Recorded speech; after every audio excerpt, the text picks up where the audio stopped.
I think a lot of the principles of Web3 really jive well with the creator economy, the idea of ownership, decentralization, new ways to make money. It's going to be very important for brands, to collaborate with creators to navigate into the new Web3. That relationship that they created with their community is going to be so important to start bringing into Web3 universe those consumers that are not crypto native. I have no doubt that, wherever there's online communities, there are going to be creators, and creators are kind of the lifeblood of these platforms, and they drive a lot of trends. In order for them to go to the next step, it's very important to see what the value that they will be adding to it. Conscious about, let me understand it first before jumping into it. Because of course, we need to start looking into people that are already in the game.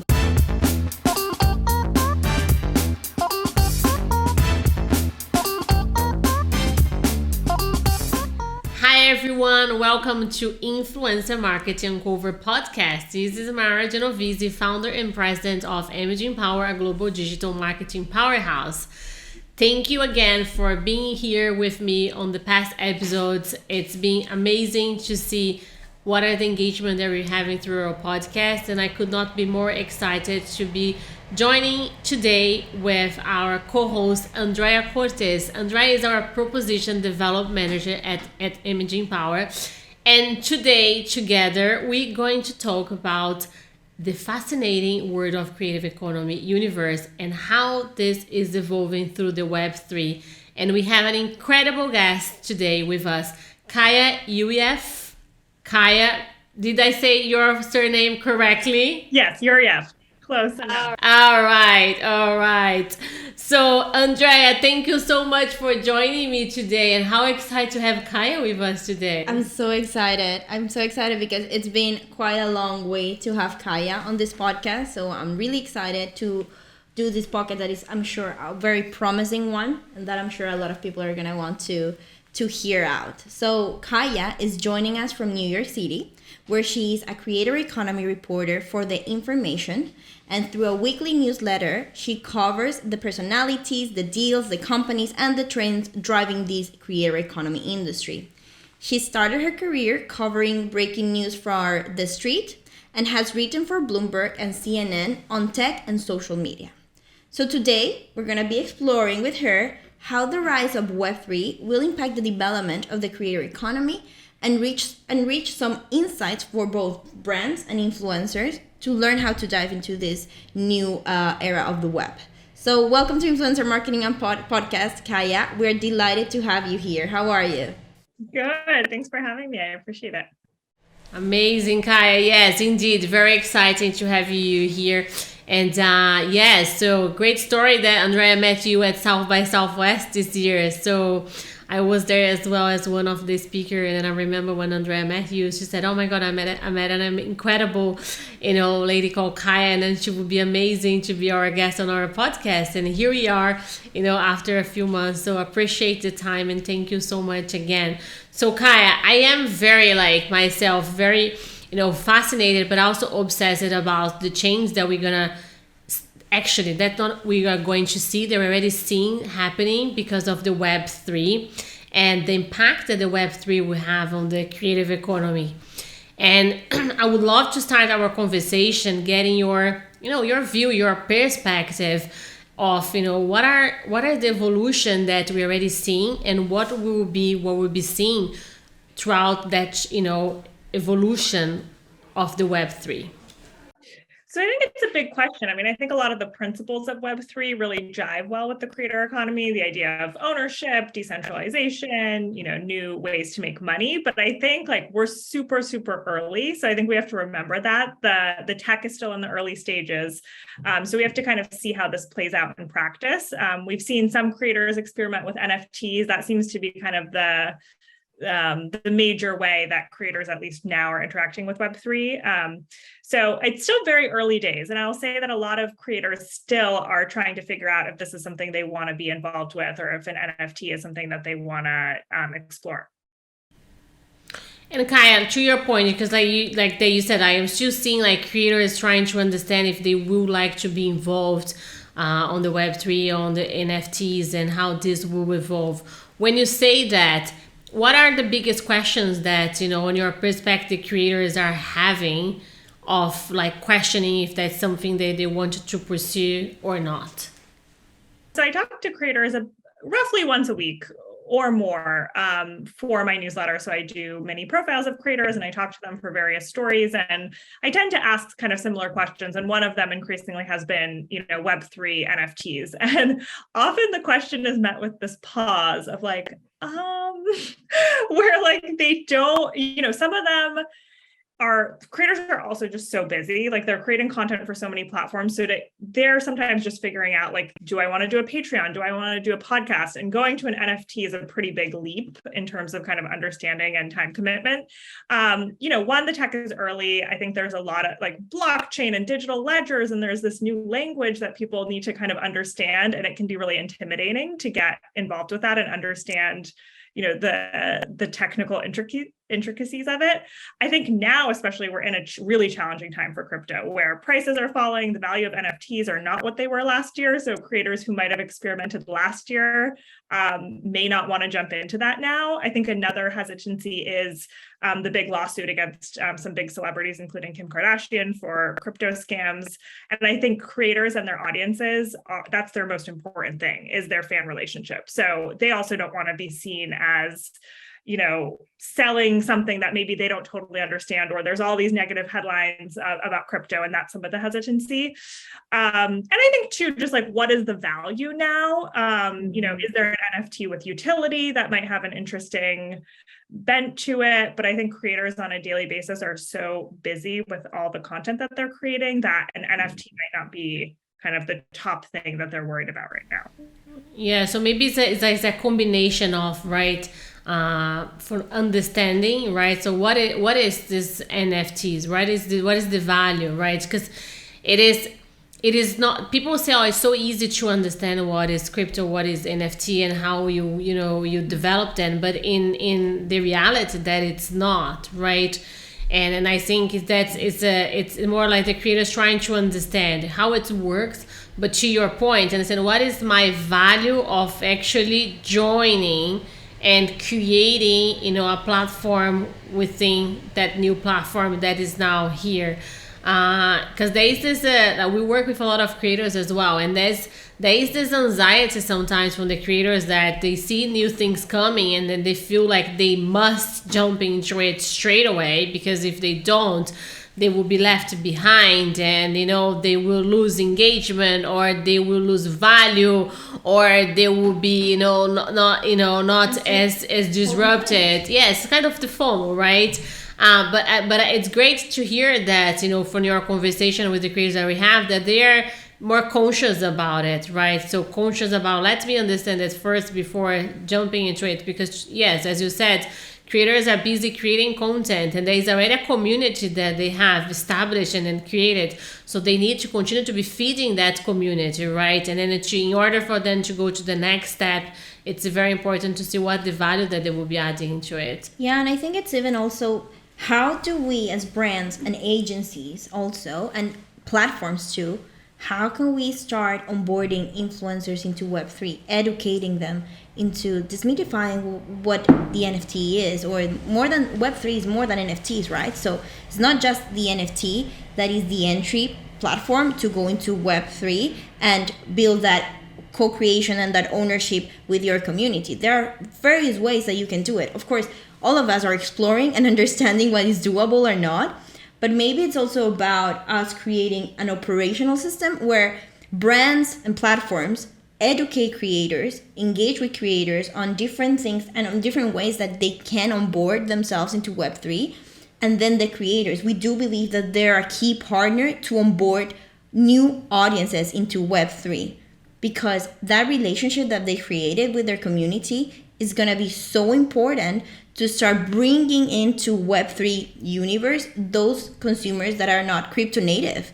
Like, we are learning as we go, but a great partner for consumers to go in are going to be the creators. But then we have to fill the gap, right? Fill the gap of the knowledge of the creators first with the platforms, teaching them that. We know that, for example, Instagram already is announcing that they're understanding and practicing on how they're going to get NFTs into Instagram. How can we make this Web3 activities or tools more relatable to influencers first, so that they can onboard? Just jumping to here, Andrea, and what's your thought, Kaya, in regards to like the move that social media are already doing it into the Web3 example, like Instagram? How do you see that? I think it has the potential to push it more into the mainstream, because I think right now you have, like you said, crypto native, or like you have this kind of very heavily invested crypto group, and it hasn't really hit the mainstream. So especially with NFTs, I mean, there's lots of studies out there about, how low percentage of people actually own NFTs. And even on OpenSea, like the majority of people buying NFTs, it's like one group. It's not super widespread yet. So I think like when social media platforms come in and offer some sort of feature like that, it does have the potential to get it in front of, the vast audiences of people who use social media. We've seen Twitter has been kind of the first to actually implement something in practice where you can turn your avatar into your NFT. And that's part of their Twitter Blue subscription, where you have to pay a monthly fee for added features. So we've seen that be really popular, but I think Twitter in general has a really vibrant crypto enthusiast community. So we've seen that there. I've seen it less anecdotally on Instagram with people making, their avatar, their NFT, but I think it's worked so far on Twitter, but there's not really a lot of value to it besides just like, hey, I own a verified NFT and this is kind of part of my identity, or maybe I'm a crypto investor. And so I think we've started to see it. It'll be interesting to see if YouTube or Instagram actually launches a marketplace where you can buy and sell NFTs, or if you're a digital artist, if you can somehow show that on your profile. So I think we have a lot of questions about what this is going to look like, but Instagram and YouTube have both said that, they're interested in NFTs. And I think other platforms have, or at least looking at it, just because of all the buzz over the past year. And linking here that like with the avatars, right? Because like on Twitter now you can turn your avatar into NFT. We've been talking a lot about avatars, right? When the Web3, when it comes to virtual worlds and Metaverse. And then I think this is another hot topic at the moment, just not just for creator, but also for brands, right? So how this on the Web3, how this virtual world is actually gonna work, right? And how can one person have, multiple avatars, multiple, identities and different behaviors and attitudes. So let's talk about the avatars and the virtual worlds and how this will impact the creative economy. And again, to your point, like how the creators are seeing as these virtual worlds as something that, they will kind of embrace, or is something that based on your expertise and conversation that we have, is something that is kind of the same as NFT for them. Is still need the time to understand value. I think it's too far off. I mean, obviously, Metaverse became a huge buzzword last year, especially with Facebook changing its name. But I think like nothing is tangible yet. Like, yes, Facebook is doing, virtual reality and has virtual worlds, but I think it's just too hypothetical right now of what this is going to look like. And I think we have some of this, right? Like Roblox is that the Metaverse? I mean, yeah. I think there's a lot of questions with that. And you do have creators on Roblox who have made worlds and make a living off of Roblox in different ways. And they've been trying to increase ways for creators to make money and build following. So I think some of it's happening. I mean, I have no doubt that, wherever there's online communities, there are going to be creators, and creators are kind of the lifeblood of these platforms, and they drive a lot of trends. So I'm sure that creators will be involved in some way, but I think the question of how, I think Snapchat is an interesting example of, they acquired Bitmoji several years ago, and they've done a really good job of making it consumer friendly, like with their augmented reality filters and all this stuff. They've made it really usable and friendly, where these words like augmented reality can just feel like, oh, this is super high tech stuff. So I don't think we've seen a use case, especially for NFTs, where it's the same way where it's a super consumer friendly experience. I think there's a lot of friction still with even just buying an NFT and setting up a crypto wallet. And there's so many marketplaces and so much noise and so much happening that it can be hard to even know, like, okay, should I do OpenSea, or like, where should my crypto wallet be?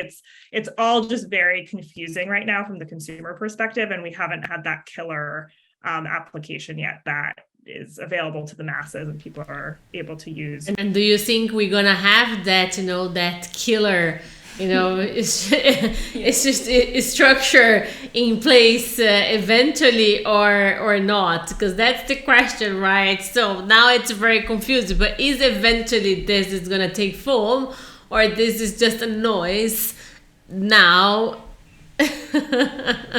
Now I think a lot of people are working on it and a lot of investment is going into this space. There's just the amount of pitches I get on a daily basis that's like, hey, we're a Web3 creator Metaverse company. Like, there's just so many companies that are trying to do this. So there's a lot of noise. It's very crowded. There was a lot of investment going to the space. There is still investment going into it, but obviously, the funding environment is very different than a year ago. But it's a big question. I think people are working on it and hopeful that they can build something that is a little easier to use. Yes, and as you are constantly in communication with creators that are obviously not just on Instagram or Snapchat, there are these new channels coming into the game more and more. Like Twitter, as you said, is taking the lead when we're talking about Web3, right? But also now we have Discord, Reddit. Reddit has been in the landscape for a long time, but now Discord is changing the game when it comes to community building. Have you heard back from creators when it comes to them onboarding people or creating their community on this channel? Like, what are they saying? What are the insights there that brands and also creators that are not yet on the channel need to learn from? Because of course we need to start looking into people that are already in the game, like Twitch. Twitch creators are a great example of listen to them, go to them to understand how to build communities in real time as you stream on gaming, for example. But for example, Discord, it's such a new channel. What can we learn? Have you heard from influencers on what are the main tips, insights on this channel?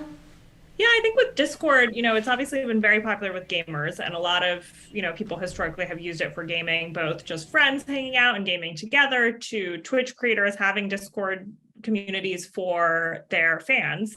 I think other creators are starting to adapt to it more. I mean, Discord is very popular with Gen Z for school clubs are using it to connect on there. It's almost like a Gen Z version of Slack, right? Like, that's what it's kind of become. So it's not just for gamers anymore, definitely. I think certain creators are, setting up Discord servers for their fans. It's still rarer. I mean, I think creators are also using Facebook groups sometimes.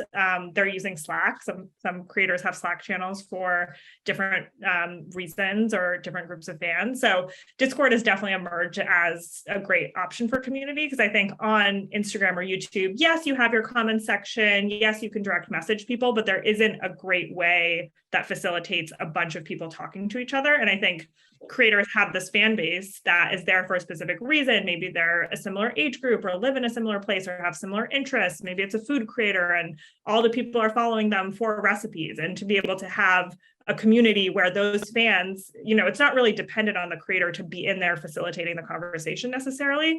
It's more about a place for those fans to connect.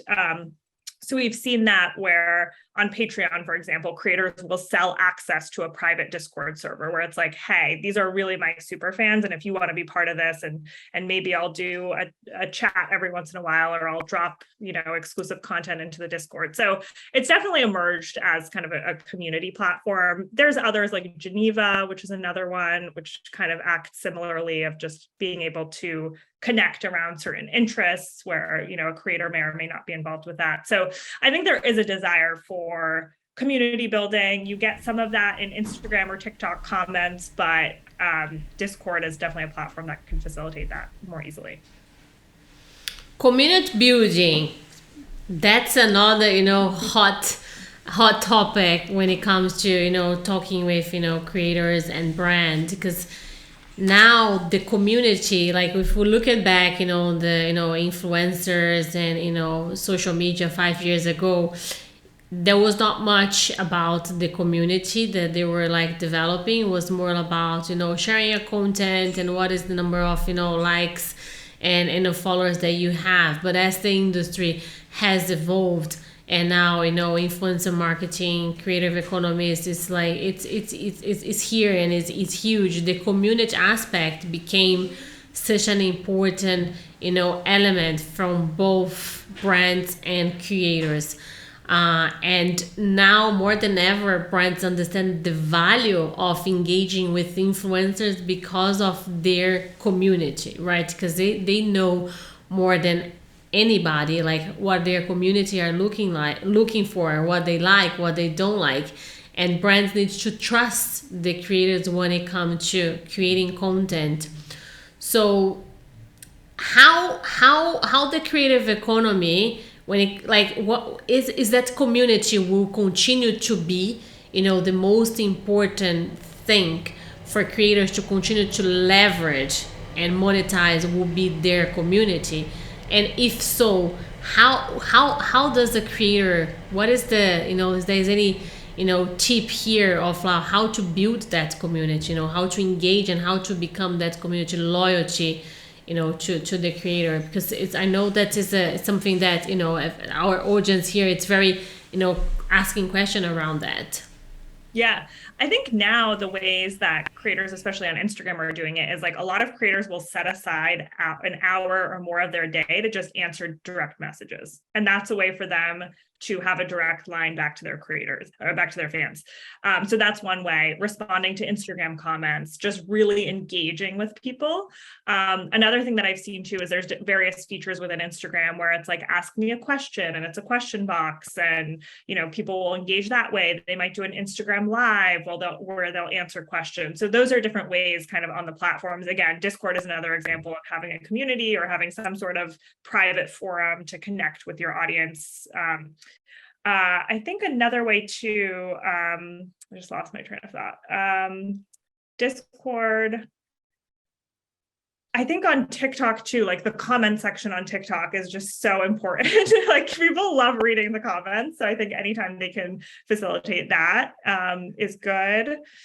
And I think in terms of building community, it's really about consistency. That's what I hear. Yeah. Number one thing from creators is like, I posted 3 TikToks every single day for a year. Like, it's exhausting, but that's what I did. And then I think you can scale it back a little bit, but being consistent is a big way. Another thing too is a lot of creators are trying to have kind of more ownership and control of their audience because they've seen over the years with social platforms how, they've lost access to their account, or the algorithm changes and suddenly they're not reaching as many people as they used to. So we're seeing like newsletters, blogs come back. Creators are trying to compile mailing lists where they might be sending updates to different followers. I think newsletters are a really interesting, way to connect with fans. Emily Mariko, who I'm sure you saw for her viral salmon recipe. Yeah. So she started a newsletter on Substack, and she sends it out once a week.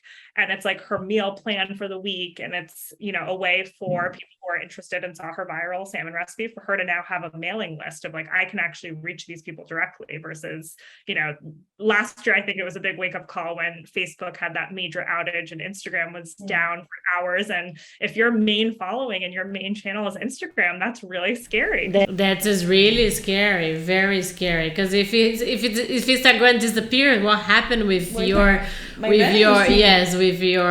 community? And you mentioned ownership, another very key word, for Web3. What ownership of content means on Web3? I think that's a very philosophical question, because I think I think there's a lot of promises right now with Web3 and lofty language, but I think the devil's in the details, because I don't know, like you still need platforms that facilitate that. So I think like smart contracts are really interesting, where like that's a way to really be able to say like, I own this or I did this. But I think we still have to kind of see how this plays out, because there's still going to be gatekeepers in a way. Like OpenSea is the largest NFT marketplace. Are they not the new gatekeeper, like a Facebook in Web2? So I think there's just a lot of questions of like what this is going to look like.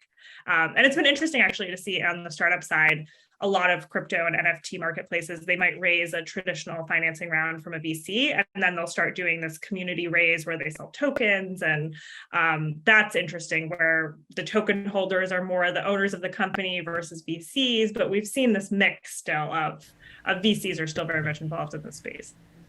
No, and actually, like, I was reading an article the other day that it said, like, yeah, Web3 is all about the decentralization economy and how the ownership economy more.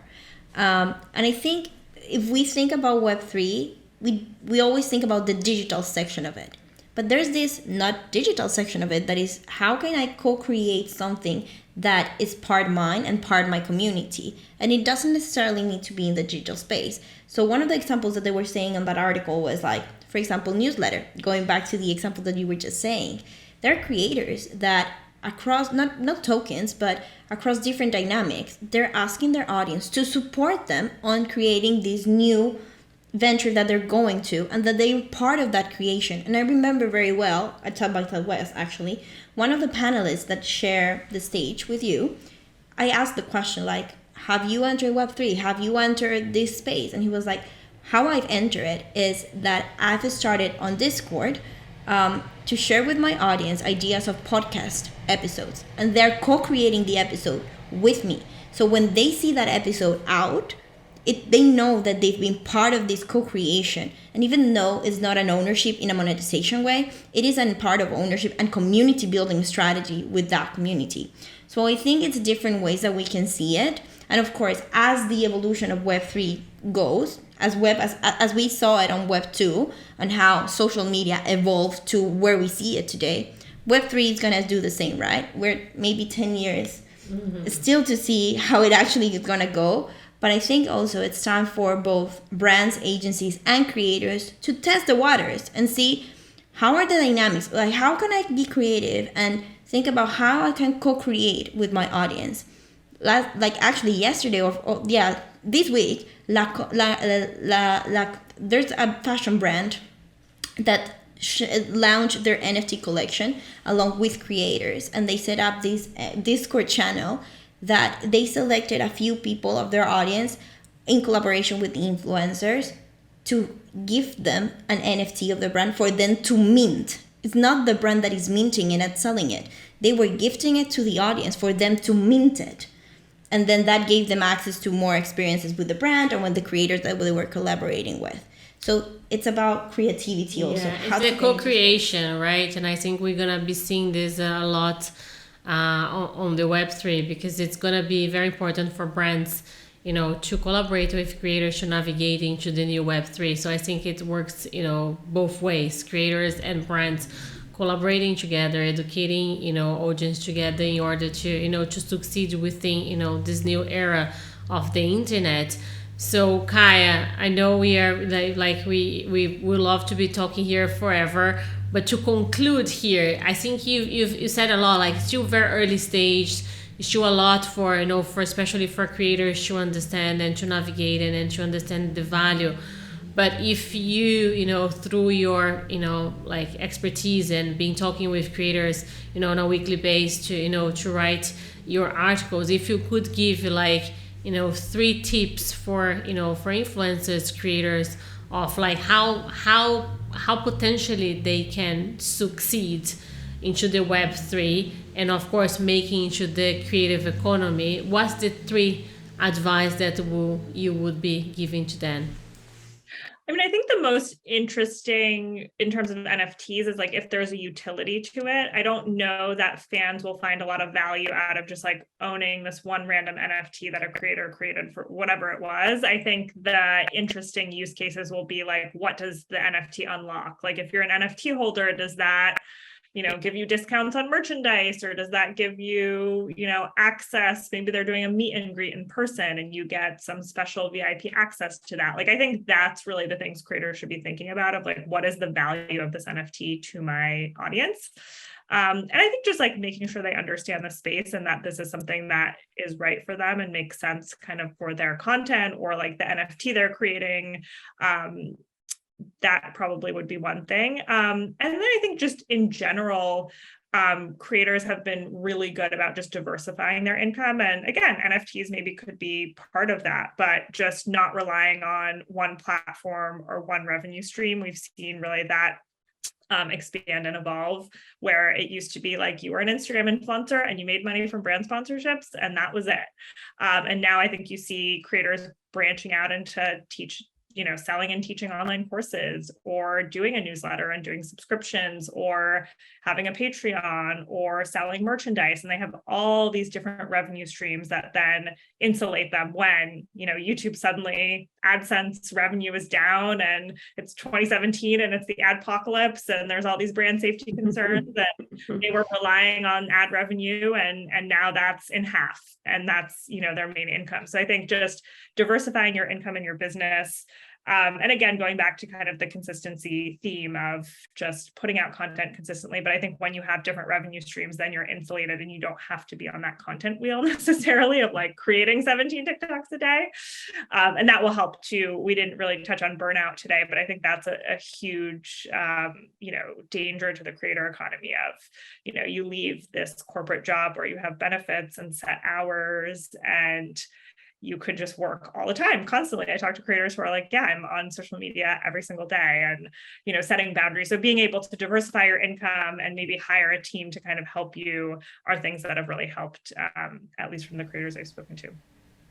It's good that you mentioned like leaving their jobs to become a creator, because, again, working with a lot of creators here, guys, creators work really, really hard. Create content is not as easy as it looks like when you're scrolling down TikTok and Instagram. So that requires time, dedication, strategy. It's not overnight, right? Is this possible? It is, but it requires a lot of work. And I think it's very important, for everybody that's, considering to be a creator, that, that's it requires work, and sometimes even more work than if you have, a normal job, right? Because it's not an easy thing to create content. That's why I think it's fascinating, the creative economy, and it's fascinating to see what the creators are creating, right, throughout their content, and how they're changing the game of like how consumers engage with brands and service. So for me, it's the whole thing is it's very fascinating. Kaya, it was a pleasure to have you here with us today at our Influencer Marketing Cover podcast. Thank you so much for taking the time. And it was a pleasure. I'm sure our audience here listening to us have enjoyed our conversation. And if you wanted to hear more about Kaya, we're gonna keep her information here on details of where to read her, her articles, how to find her content, and get more of her expertise when it comes to creative economy and Web3. Andrea, thank you so much for being my co-host today. It was great to have you here again with me. It's always a pleasure to co-host with you. And thank you, Kaya. It was we have great insights with you. And of course, we're going to stay in touch.